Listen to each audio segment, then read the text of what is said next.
A new comedy about the millennium is in theaters now, but is it a Y2 yay or Y2 nay? I'll tell you right now.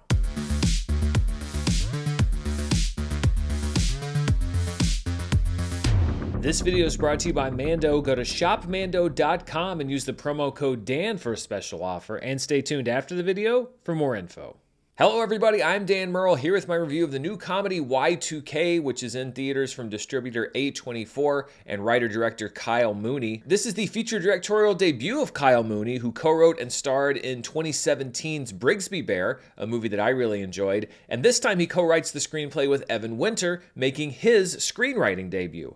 Y2K takes place on New Year's Eve 1999 as the world approaches a new millennium. High school juniors Eli and Danny, played by Jaden Martell and Julian Dennison, crash the popular kids party in the hopes that Eli can score a kiss with his dream girl Laura, played by Rachel Zegler. But these plans come crashing down literally when the Y2K bug unleashes a machine takeover and the high schoolers find themselves fighting for survival from killer technology. Kyle Mooney also plays a supporting role as a stoner video store clerk, and the frontman of a popular late 90s band also appears as himself. They really haven't made it a secret, but I won't disclose his identity in case you don't know who it is. Y2K is an interesting movie for me because the main characters are exactly my age. I don't mean exactly my age now.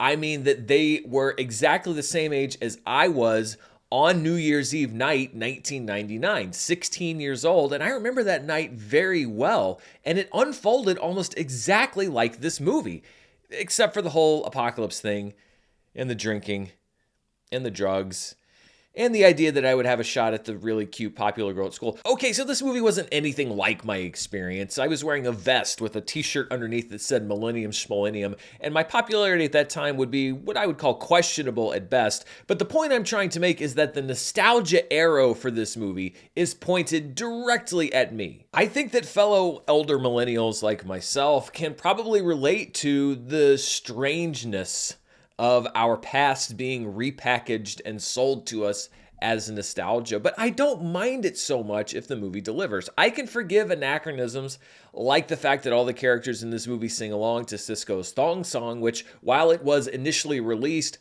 on New Year's Eve 1999, certainly didn't gain popularity until the year 2000, but that's okay. It's a movie. We can look past that if it's worth it. Unfortunately, I don't think that Y2K delivers where it needs to. There are a variety of reasons why, and the main one is that I just don't think a lot of the movie is funny. I have no issue with Kyle Mooney or his sensibilities. I was a fan of his work on SNL. As I mentioned, I enjoyed Brigsby Bear, but a lot of the jokes are pretty obvious or heavily telegraphed, and I wonder how much this movie is going to connect with anybody born after the year, let's say 1985. I mean, hell, I am these characters, and some of this humor was too deep cut even for me. And without the touchstone cultural references, I don't think that the same kind of stoner humor that we've seen in many, many movies before is going to connect with a broad audience. The other issue is one of timing and rhythm. Comedy is all about rhythm, and a lot of the visual gags and horror comedy jokes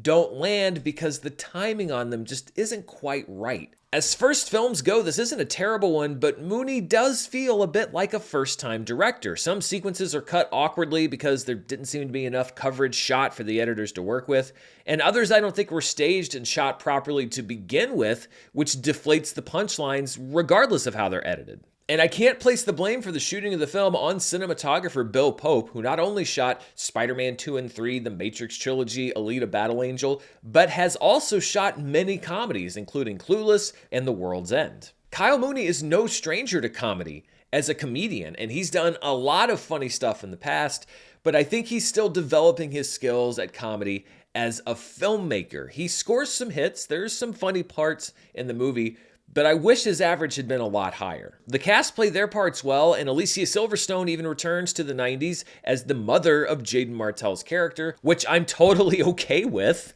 and doesn't make me feel old at all. But this really just feels like a first step for Kyle Mooney as a director and not an announcement of his talent as a filmmaker. But honestly, this is a far more common story than the ones we hear about, where a director comes out and just hits their first movie out of the park on the first try. I mean, even Martin Scorsese needed a movie or two to find his footing. I'm not saying that Kyle Mooney is going to be the next Martin Scorsese, but what I am saying is it's not a sin to not absolutely be able to pull off movie number one at probably the peak level that you may be able to later on down the road as a filmmaker. The premise is an interesting one, but Y2K is mainly a vehicle to recycle the teen comedy formula that we've seen many, many times before. There's some novelty in the movie setting and exploitation of nostalgia, and the movie does briefly spark to life with the emergence of that previously mentioned rap rocker, but otherwise Y2K is a well-meaning but forgettable movie that may struggle to find an audience. It's interesting to me that A24 picked up this movie for distribution. I wonder if it's because it had Jonah Hill's name attached as a producer, because it's obvious that they're trying to break a little bit more into the mainstream. They're doing more wide releases. They're backing more projects that could potentially find a bigger audience. And I understand why that is. The movies that they're picking still fit their brand, which is to sort of have some element of being offbeat or quirky. But I think that they have to be very careful not to dilute the A24 name. Yes, they're known for offbeat, independent, etc. But in the eyes of many film goers, including me, the A24 name still stands for quality. There have been a lot of A24 films that I didn't like, but that I understood why they were brought in under the A24 banner. This one, I'm not so sure. I feel like younger audiences and people my age are the target market for this movie, but I sadly can't recommend it for either. While it's not one of the worst movies this year, I can give it confidently a not a fan rating on my personal scale. Perhaps the next film, Selling My Past Back to Me, will connect just a little bit better. And those are my thoughts on Y2K. What do you think? Are you going to be heading out to theaters to see it this weekend? Let me know down in the comments below. And before we go, I want to thank the sponsor for this review. This episode is brought to you by Mando. The holidays are close and it's the season of wonderful smells. Real Christmas trees, peppermint candy canes, burning firewood. And this holiday season, you can add yourself to that smells great list with Mando. Mando is a full-body deodorant that's clinically proven to give you 72-hour odor control, and it comes in 4 great scents to match your holiday mood. No matter what scent you choose, Mando has you covered with spray, solid stick, and cream deodorants, as well as a variety of other products like a cleansing bar and body wash for the shower. I just re-upped my supply with some new deodorant plus a great Mount Fuji scented shower bar. I love how Mando smells, plus I feel comfortable that it has me covered for as long as I need it. And Mando deodorant is safe for use anywhere, and I mean anywhere on your body, and stops odor before it starts. Mando's starter pack is perfect if you're just getting started. It comes with a solid stick deodorant, cream tube deodorant, 2 free products of your choice, and free shipping. Luckily, I have a discount code to help you get hooked on my favorite smelling whole body deodorant on the market. New customers get $5 off a starter pack with our exclusive code. That equates to over 40% off your starter pack. Use code DAN at shopmando.com. That's shopmando.com. Please support the show and tell them that I sent you. Don't let that sweat under your ugly Christmas sweater get to you this holiday season. Get Mando. Thanks to Mando for sponsoring this review, and thank you for watching. Be sure to stay tuned right here for more movie news, reviews, box office, and more. Until next time, stay safe, and I'll see you then. Bye.